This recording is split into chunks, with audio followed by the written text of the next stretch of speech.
Hi everybody, I'm Dr. A.V. Arun from Baldman Speaks of BMS, the channel which gives you unbiased views and interviews.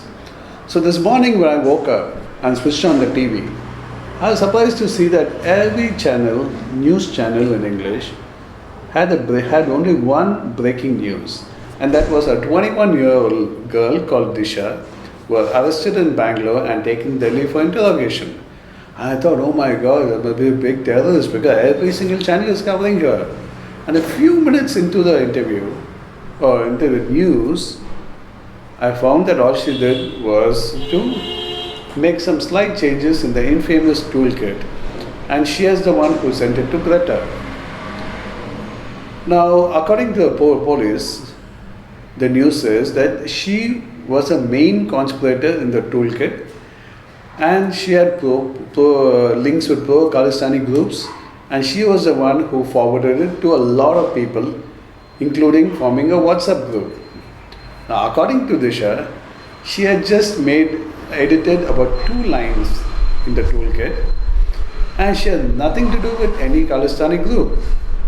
Now, if a girl had just edited 2 lines and forwarded a message to all her friends or like-minded people or like-thinking people, what is wrong with that? I mean, why should she be arrested for that? Well, it's not that simple as it looks to you as we look at it. It's much more complicated because this toolkit was considered anti-national by a whole lot of people. It had been sent to people asking them how to tweet, what to tweet, and when to do it. It was asking them to, protest against Indian institutions abroad. Also to actually create literally commotion during the Republic Day. And according to the police, the Republic Day commotion was actually planned in this toolkit, step by step in this toolkit. So this is not just forwarding any message to anybody else. It is considered by a lot as an anti-national tweet. Now, according to police, she was considered to be a main conspirator. Now, I seriously don't understand how. All she did was make a small tweet. She could be one of the conspirators, you can call her, but not the key conspirator. Now, a few days back, the Delhi police had filed an FIR in Delhi against all those authors of this toolkit. Okay, now at that point of time, nobody raised a hue and cry, nobody objected, no opposition party raised a finger against it because they felt everything was normal, everything was alright.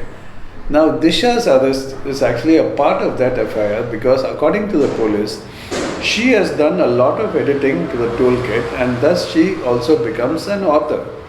And she has forwarded it to everybody. So now, all of a sudden, the opposition has jumped up, everybody is coming in and saying, no, why arrest Disha? Now, nobody takes the opposition seriously because they keep jumping on every single thing that happens around. But then we have to think for ourselves. Now, I have a few questions for you. The first question is, where is the proof that she is a pro-Khalistani supporter? The police keep telling that, but they have not shown any proof to us. And this is a very major accusation on a young girl. So without proof, it doesn't make sense to accuse a person of this. The second thing is, does the age and sex of a person matter when it comes to a crime? Why I'm asking you this is, everywhere in the news they keep saying a 21-year-old female was arrested, a 21-year-old girl was arrested. What if it was a 48-year-old man? I mean, will the same, compassion and feeling bad for him, will the same thing occur for him also? I don't think so. It should not be the person, the age, or the sex. It should be what they have done. Why did she form a WhatsApp? If she had formed a WhatsApp group, asking people to edit this toolkit and spread it around to everybody, nationally and internationally, to people who have nothing to do with India or people who have nothing to do with the farm struggle, who don't even know what this farmer struggle is about, and asking them to protest outside the Indian embassies and also create problem on the Republic Day, shouldn't be considered as an anti-national act. And second thing is, if she had nothing to hide, then why did she delete all her data on the phone?